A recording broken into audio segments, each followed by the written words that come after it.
Hello everyone, I'm Trevor Cully, host of the History of Persia. The ancient Persian empires interacted with Africa more often than you might think. The Achaemenid Persians, best known for not conquering Greece, controlled Libya, the westernmost point in their empire, and Lower Nubia as the southernmost point. Almost 1,000 years later, the Sassanid Persians fought a protracted war against the Aksumite kingdom of Ethiopia, but the stories of ancient Persia extend far beyond Africa, or even the Greek wars they are known for. The First Persian Empire brought an end to Pharaonic Egypt and ancient Babylon. The last Persian Empire nearly brought an end to the Eastern Roman Empire and was ultimately subject to more than half of the Arab conquests of the 7th century. If the stories of ancient Persia interest you, come check out the History of Persia podcast. You can find me online at historyofpersiapodcast.com or wherever you listen to your favorite podcasts. Hello everyone, and welcome back to the History of Africa. I'm your host, Andy. Last week, the indigenous Ona culture of the Northern Highlands joined the Sabaean Confederacy of Southern Arabia. This period saw a mixing of culture, with aspects of Southern Arabian culture having a strong influence on the people of the Northern Ethiopian highlands, with the Ona people adopting the Southern Arabian methods of writing, craftsmanship, and religion. However, cracks are beginning to form in the Sabaean Confederacy, as its constituent cities begin to catch up to the capital in terms of wealth and influence. Now, let's begin. Episode 13. Out with Saba, in with Damat. One of the simultaneous benefits and drawbacks of a decentralized government is just how little the ruler of the state matters. In a centralized system, the untimely death of a single ruler can upend an entire government. Think about all the times we saw the centralized government of Egypt go belly up after a king died without an heir in Season 1. When there's no central authority and a system designed around that authority, the government becomes paralyzed, unable to do anything, really. In a decentralized system, though, the death of a ruler rarely means anything much at all. Most of the real power of day-to-day governance lies with local leaders, not with the main king. If a king dies in a decentralized state, life continues on as normal. Construction projects keep getting built. Taxes keep getting collected. Trade continues to be facilitated, and the system just keeps running like clockwork. An especially incompetent, malevolent, or otherwise bad leader can be serious trouble in a centralized system, using the large sums of power and resources at their disposal on fruitless projects or destructive desires. But in a decentralized system, an especially terrible ruler doesn't really matter that much. They don't have as many resources at their disposal to misuse, so their rule isn't as potentially destructive as in a centralized state. Daily life and governance goes on largely unaffected by the presence of an incompetent king.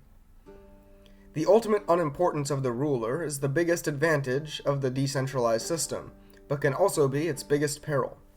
After all, if these rulers are so irrelevant to daily governance, then what's the point of their existence at all? Sure, they can indirectly unite disparate local governments into a more powerful collective state, but what happens when that state outlives its usefulness to local rulers? In 700 BC, the southern Red Sea region was dominated by the Saba Confederacy, a collection of mostly independent city-states that pledged allegiance to the capital city of Marib. While the cities of Saba were once mere agrarian townships that were completely dependent economically on Marib, the growth of these towns into major cities had led to increased autonomy. The same was true of the city-states in East Africa. The largest city in the region, Koheto, was already a thriving independent city-state when it joined the Sabaean Confederacy, and this had only grown more true over time. However, to the south lay the city that would ultimately surpass all others in the Ethiopian highlands. Yeha was a city that lay on the fringes of the Sabaean Confederacy. It was technically a member of the Sabaean state, and there is some strong evidence of at least some Sabaean cultural influence in the region.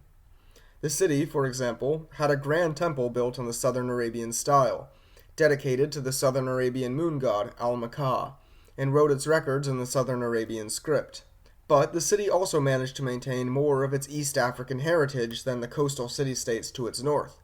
Yeha's pottery was made in the pre-Sabaean style, and many of its buildings with a secular purpose reflect distinctly East African architectural styles. The city had managed to accrue a small area of influence, ruling over a few neighboring villages. This small kingdom was known as the Kingdom of Damat. Damat, in the Sabaic language, means pillars, and the name most likely makes reference to the pillars of the Grand Temple of Al-Makah in Yeha. Damat was the first true kingdom to appear in the historical record of Ethiopia. but for now it only consists of the capital city of Yeha and a few surrounding agrarian villages.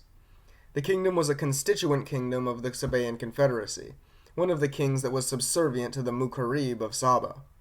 However, all of that was about to change. By the end of the 700s BC, Saba's economy had began to gradually decline. As other southern Arabian cities grew to challenge Marib in influence, some of the largest decided that paying taxes to the city's Mukarib was, well, optional, and opted not to do it. Some decided that undercutting the incense prices of Saba's monopoly by selling at a cheaper price would produce more short-term profits, and some, like Marib's biggest rival city, Hajar Yahir, decided to do both. While this exporting of incense at a cheaper price did lead to short-term profits, it also devalued the price of incense in the international market, and undermined Saba's export-driven economy. The coastal cities of East Africa, like Kohaito, began to feel the effects of this decline. They, just like the cities of southern Arabia, built their economy around the exporting of frankincense, and the decline in the price of frankincense was devastating to the economy of Kohaito and the other Ona states. Yeha, though, was largely unaffected by this decline, and was, in fact, experiencing an economic boom.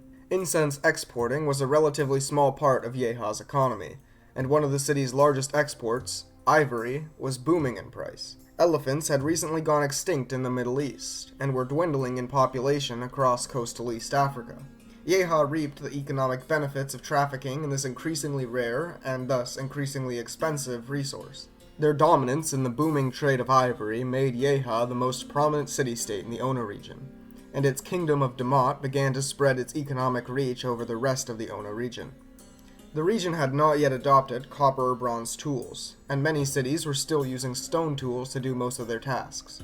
However, for the last couple hundred years, Damat had broken the traditional hierarchy of metallurgy, and jumped straight from the use of stone tools into iron smelting, likely based on an earlier ironworking practice that predated the arrival of Sabaeans in the region, with no intermediary bronze or copper period. This, to say the least, is unusual. Damat was not the first kingdom in the world to adopt the widespread use of iron, as the metal had grown in its usage throughout the Middle East around 300 years before it spread in the Ethiopian highlands.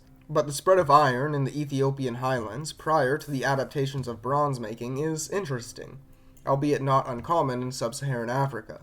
Yeha quickly became one of the largest centers of ironworking within the Ethiopian highlands, making other East African cities dependent on them for the crucial metal. Between its dominance of the crucial ivory and iron trades, Yeha was now the most dominant and important city in the Ethiopian highlands. While Yeha's influence was waxing, Marib's influence was waning. By the 690s BC, the pretense of Sabaean lordship over its neighboring city-states had evaporated altogether. The various constituent cities of the Confederacy had long been de facto independent anyways, but it was official now.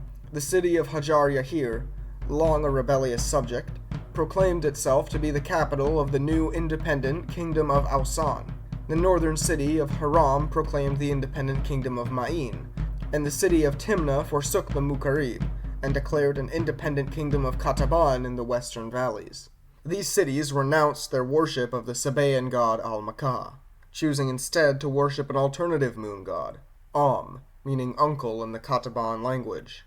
Remember, the Mukarib of Saba held very little earthly power, and most of his authority came from his spiritual position as the voice and descendant of Al-Makah. Renouncing the worship of this god was a direct proclamation that these cities no longer respected the rule of the Mukarib. With this final insult, the independence of these kings could no longer be respected, and the Confederacy of Saba was broken. The current Mukarib of Saba, a man named Karib al-Watar, was not willing to let these rebellious cities secede unpunished, and ordered the conscription of an army from his remaining local territories. Throughout his reign, Watar mounted numerous campaigns to recover these rebellious kingdoms. His first campaign would come against Ausan. Ausan was an influential region in terms of wealth, but never hosted a large enough population to raise a true army. Saba's army looted and sacked its way through the villages of Ausan uncontested, flattening villages like grass under a mower. Upon reaching the kingdom's capital of Hajar Yahir, the city was systematically destroyed brick by brick, and most of its populace slaughtered or scattered. With his greatest rival now destroyed, Watar turned to the kingdom of Ma'in. Ma'in proved to be a more challenging opponent for Watar's army. When the capital city of Haram forsook its alliance to Saba, several other surrounding cities had decided to join this rebellion, confederating with Ma'in. In fact, the rulers of Ma'in styled themselves as sort of a new Saba, with their rulers claiming the title of Mukarib and claiming to be the descendants of their god Am. Watar had to wage bloody and prolonged sieges in each of these rebel cities, grinding through a 3-year-long siege in the city of Nishan before slogging through yet another siege of the city of Nashak, this one right outside the gates of the capital, Haram. These cities received a similarly harsh treatment to Hajar Yahir, and, recognizing their imminent defeat and in an attempt to save their city from being sacked, the Mukaribs of Ma'in submitted once more to Saba, followed shortly by their ally, Qataban. After years of gruesome warfare, Qarib al-Watar had finally reasserted the authority of the Mukarib over the rest of southern Arabia. With this victory, Qarib al-Watar was now the undisputed ruler of Saba. The local rulers who had once held so much power within the Confederacy had overplayed their hand and been vanquished, and pretty much all the power of the state was now held in Watar's hands. In previous years, the ruler of Saba went by the title of Mukarib, or Holy Federator. Below him were the many local kings who went by the title of Malik. But now that those other kings had either been vanquished or forced to submit, Qarib al-Watar figured that the Confederation was an outdated system. He abolished the title of Mukarib, and instead declared himself the Malik, the only Malik of Saba. The pretense of local autonomy no longer existed, and the kingdom of Saba was now a true, centralized monarchy. Qarib al-Watar's campaigns to reunite Saba were undeniably effective, and the centralizing reforms that followed were crucial for Saba's continued survival. For these reasons, he's generally regarded as one of, if not the most effective ruler in Saba's history. But while Watar was focused on restoring the authority of Saba over the rest of southern Arabia, his authority was rapidly slipping away in Saba's African territories. Given how thoroughly the power of the Mukaribs had imploded in Saba's backyard, it is fair to assume that Sabaean authority over their subjects in East Africa, always weak, was now non-existent. During this era of conflict in Saba, the ruler of Damat was a man named Warren Hiwat, or something like that. You see, because the Sabaean writing system didn't contain vowels at this time, we can only actually guess at how the names of Damat's rulers were pronounced. Anyways, Warren Hiwat went by the title of Malik of Damat, and ruled roughly around the same time as Qarib al-Watar. And that's his entire biography. Yes, this important ruler of the first independent state in Ethiopian history, whose reign can be verified with historical evidence, can have his biography summed up in one sentence. And the same is pretty much true for every other one of Damat's recorded rulers. This is incredibly unfortunate, as the origins, exploits, belief, and temperament of these rulers cannot be stated with any level of confidence. Regardless, what little evidence we have about the lives of these men can still lead us to some really interesting conclusions about what was happening in the Ethiopian highlands during this time. The titles that these rulers went by can serve as a clue to what the government of Damat looked like during their rule. Warren Hiwat went by the title of Malik. As we discussed earlier, this title implies that he considered himself just another local kingdom within the Sabaean Confederacy. Based on this, we can assume that Warren Hiwat's reign did not extend far beyond the city walls of Yeha. The continuing usage of Arabian titles for rulership also shows that, while the peasant and working classes mostly maintained their indigenous heritage, the royalty and nobility of even a frontier city like Yeha maintained a court culture influenced by Arab customs. This might also indicate that, despite the chaos unfolding in southern Arabia, the rulers of Damat still maintained a degree of loyalty to their Sabaean sovereign. While Saba's authority to actually enforce its will on these East African cities was long gone, and had barely even existed in the first place, local rulers probably still respected the suzerainty of the Mukarib of Saba, at least in an official sense. This lines up with another piece of evidence for this claim: the continuation of the worship of the Sabaean moon god Al-Makah. Remember, the name of Al-Makah was synonymous with the authority of the Mukarib, and nearly the entirety of the Mukarib's authority was drawn from their divine status. It's not a coincidence that every Arabian city that rebelled replaced the worship of Al-Makah with that of another god, to undermine the legitimacy of the Mukarib. Therefore, the fact that there was never any sort of movement away from the worship of Al-Makah in East Africa indicates that the region never engaged in an outright rebellion against Saba. However, the official recognition of Sabaean rule would finally come to an end with the elevation of Damat's next ruler, a man named Radam, maybe. Again, the records are written in a language with no vowels, so it's spelled RDM, so I'm going to arbitrarily pronounce it as Radam. Anyways, Radam was likely the son of Warren Hiwat, but ruled very differently from his father. He instead adopted the title of Mukarib, which is a very big deal for a few reasons. It indicates that he no longer considered himself just another local ruler within the Sabaean Confederacy, but was instead the head of his own federation of multiple autonomous city-states. It also shows that the preconception of Sabaean sovereignty over Damat had completely disappeared, as the federator was now based in Yeha, not Marib. So, what happened? What could have changed within the reign of these two rulers to transform Damat from a small city-state still loyal to Saba into an independent capital of a multi-city federation? Well, I believe the answer lies in Qarib al-Wattar's decision to proclaim himself as the sole Malik of Saba.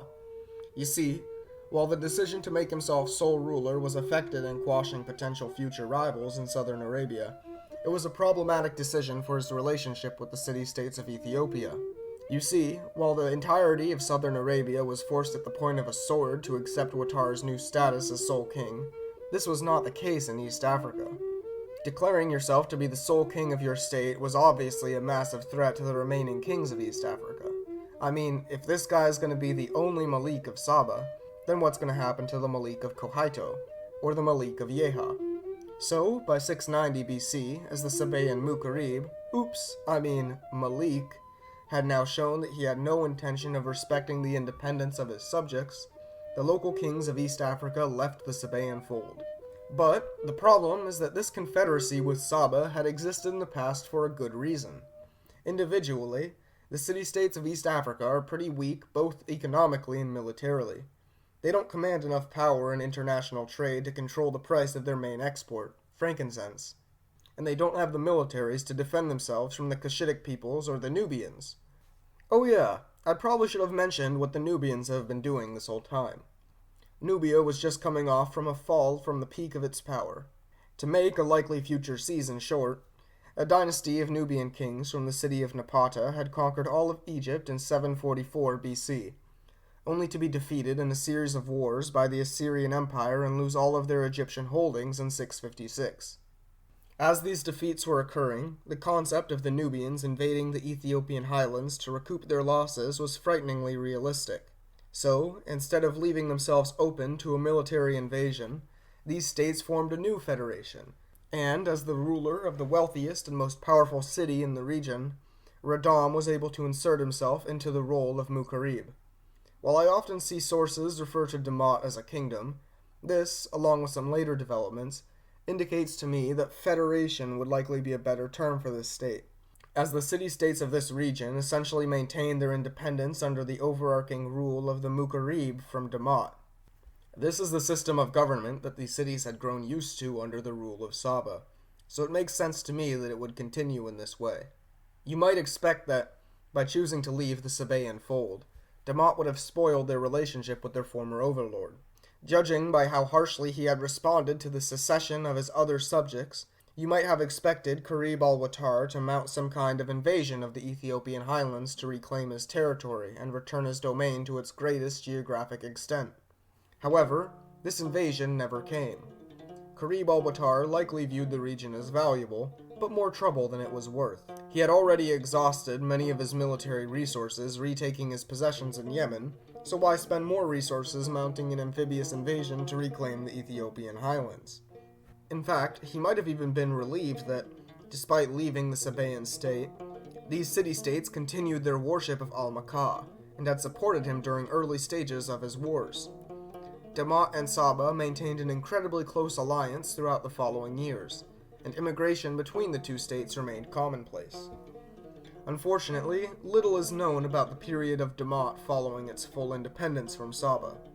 Interestingly though, this period is a likely candidate as the inspiration of the story of the Kebra Nagast. This story, one of my personal favorite works of Abrahamic literature, recounts the famous love affair between the Ethiopian queen Makeda, more commonly known as the Queen of Sheba, and the Hebrew king Solomon, and how their son came to be the progenitor of future generations of Ethiopian loyalty. While this story is certainly fascinating, it is, unfortunately, almost certainly a work of mythology. The story was written around 1314 AD, more than 2,000 years after the story is purported to have taken place. Some elements of the story detail events that should have definitely left behind some physical evidence, but for which none exists, and some elements of the story are pretty clearly political propaganda pieces for the powers of the time. But I'm not willing to entirely write off the historicity of this work either. Much like the Arthurian legend, while parts of the work are almost certainly fictional, it's likely that the story is very roughly based on some kind of fact, most likely being based on a pre-Christian story that was later modified to fit a biblical worldview. Makeda is most likely a corruption of the Nubian term Kadaki, a title belonging to the sister of the king that wasn't widely used in Ethiopia until the 7th century. So, if a historical Queen of Sheba existed, she was most likely not really the Queen of Damat, but more likely the sister of the King of Damat. With this in mind, the story now seems to make a lot more sense.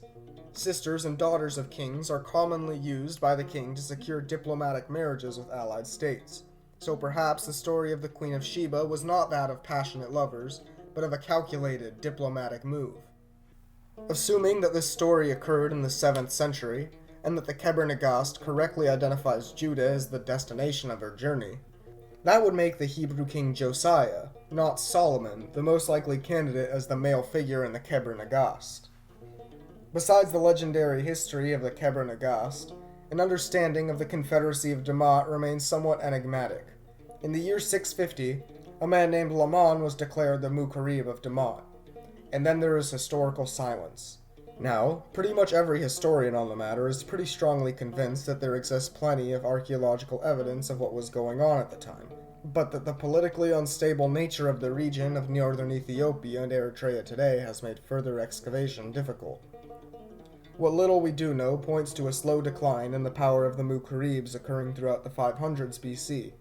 As Damat renewed its alliance with Saba, and as Saba recovered from its bloody civil war, a global resurgence of the incense trade followed. Remember, Yeha became the dominant city in East Africa specifically because it didn't rely on the incense trade, and now that this trade was resurging, Yeha's influence was waning. The cities closer to the coast saw a major economic boom, and once more began to surpass the inland city of Yeha in terms of economic importance. One of these cities, Adulis, eventually came to outstrip the others in terms of importance and became a global center of the incense trade during this period. By the 400s BC, the Mukaribs of Damat were facing the same problems once faced by the Sabaeans, with their cities becoming increasingly independent. However, in Saba, the increasingly independent cities had pushed their luck a little too far by refusing to observe the worship of Al-Makah, and the cities of Damat were a lot more subtle. Kohaito and Adulis continued to uphold the religious role of the Mukarib, and instead chose only to undermine his earthly power to collect taxes. Yeha was steadily losing influence, but it was never given a justification to force its subjects back to heel. By 300 BC, Yeha had lost all of its economic significance to the incense-exporting cities of the coast, and the Confederation of Damat finally faded into obscurity. With the Confederation of Damat gone, in its wake were a collection of several dozen squabbling city-states. The great trade cities of Kohaito and Adulis were the largest urban centers in the region, and the city of Yeha, despite its economic decline, remained an important religious center. However, like in the past, it would not be these great cities that would shape Ethiopia's future, but rather an unassuming small settlement on the outskirts of the region.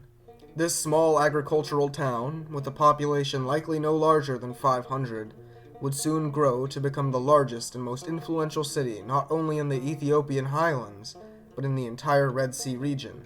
It would elevate itself from agrarian hamlet to the capital of one of the four most powerful civilizations of its time. Join us next week as we learn about the humble origins of the great empire of Aksum. Thank you for listening to the History of Africa podcast. If you like the show and the free education we provide, then I'd encourage you to support the show.